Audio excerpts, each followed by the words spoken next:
Let's do this problem. This problem says that, it gives some information here. You get the mass of 16O, the bond length, and so on. Calculate the moment of inertia, the angular momentum, and the energy of the m=1 rotational state of O2.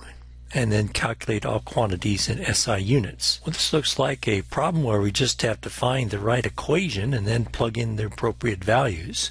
So let's look for the appropriate equation for calculate moment of inertia and angular momentum and energy. Okay, well, we know that the moment of inertia is given by symbol I. That's just equal to the reduced mass times r squared. And again, what we're looking at is two masses here. Call this M1 and M2. And r here is the distance between the masses. And the masses are rotating around this way, say. And they're rotated, generating a moment of inertia, which will be perpendicular to the plane of rotation.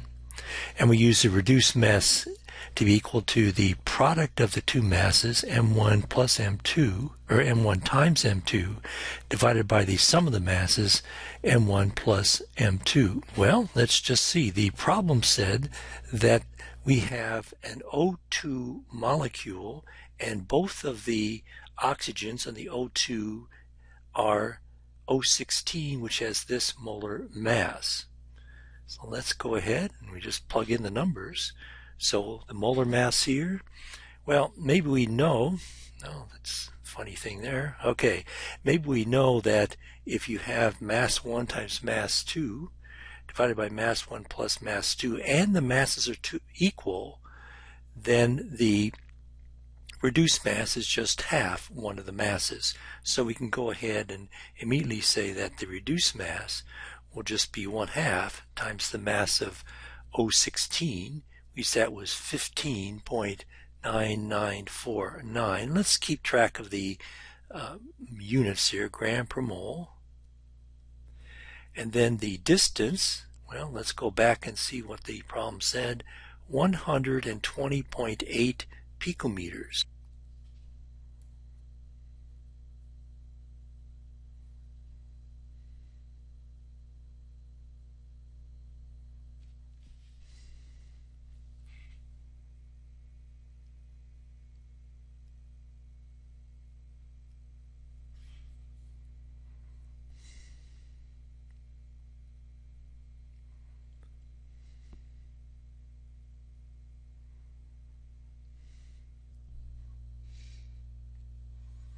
Okay, so that's the moment of inertia calculated in SI units.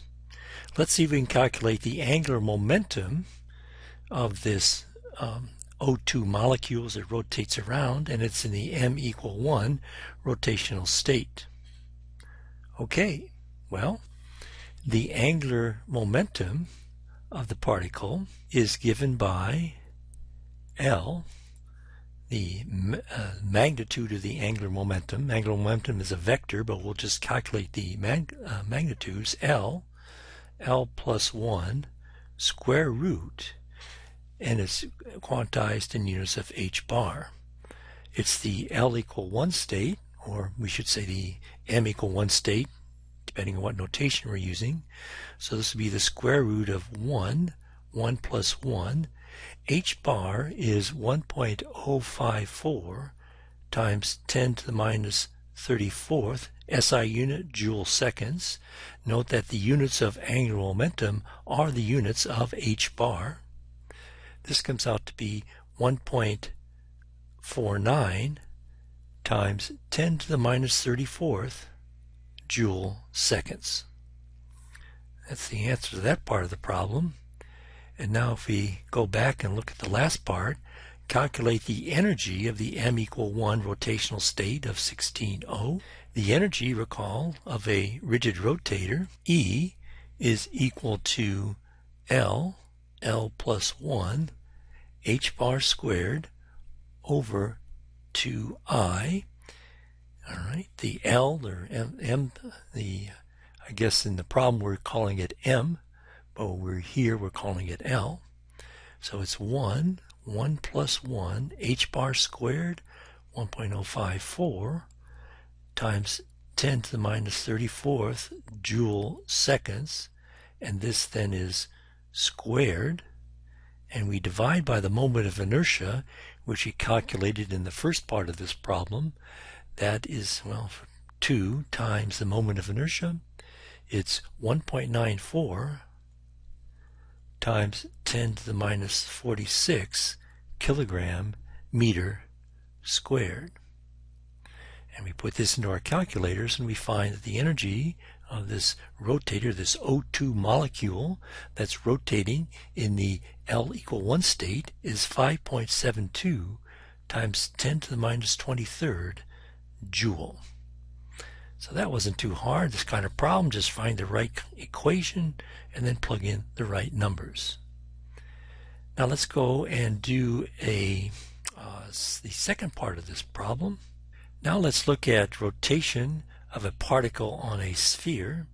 The previous problem was rotation of the O2 molecule, which could be considered rotation in the plane. But now we say we have a particle that's constrained to rotate on a sphere. We want to show that the wave function for the particle in the L equal 1, m sub L equal 1 state is not an eigenfunction of the the angular momentum operator in the y direction. And here we have the angular momentum operator in the y direction. L sub y expressed as a function of the two coordinates we have for rotation on a sphere, theta and phi. Well, we'll have to look up what the actual wave function is for a particle on a sphere for the L equal 1 and m sub L equal 1 state. We looked that up, and we'll use the notation y. This must be a y.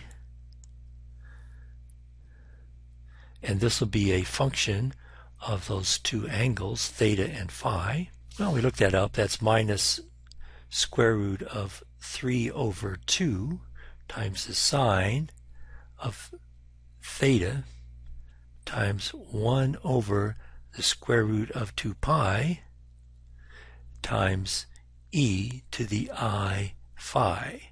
This is for L equal 1 and m sub L equal 1. And this is the phi dependence here, and this is the theta dependence here. And we just looked that up.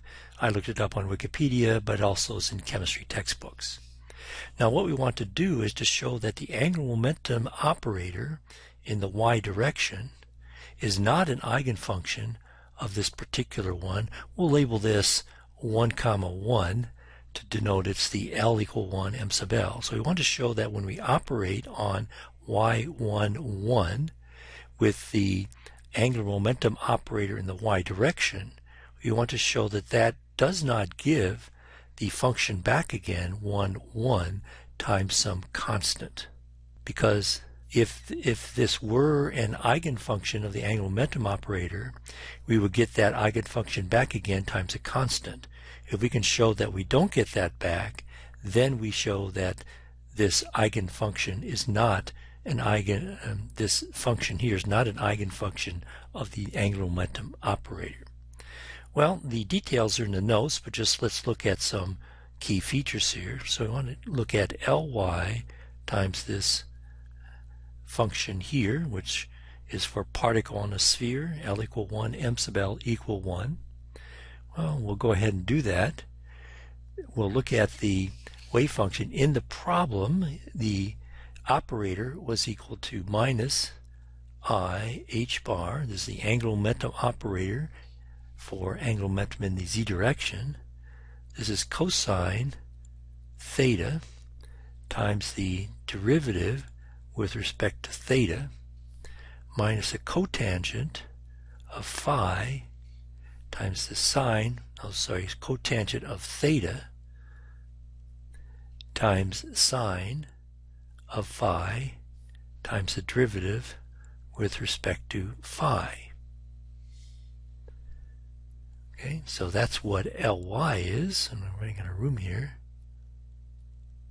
and then we want to operate that on the wave function psi1, 1, which is given up here. Now let me just put ... on there, because you can refer to the online notes for the details.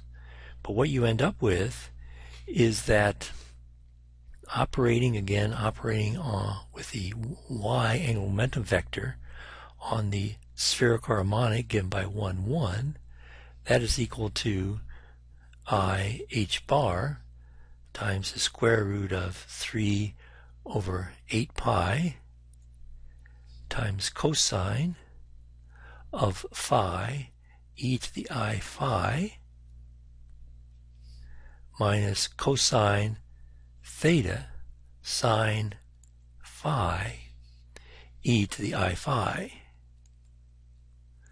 Now if we look at this, we look at, if we go back here, here's the original wave function here, but if we look at, after we operate on it, we don't get that original wave function back again.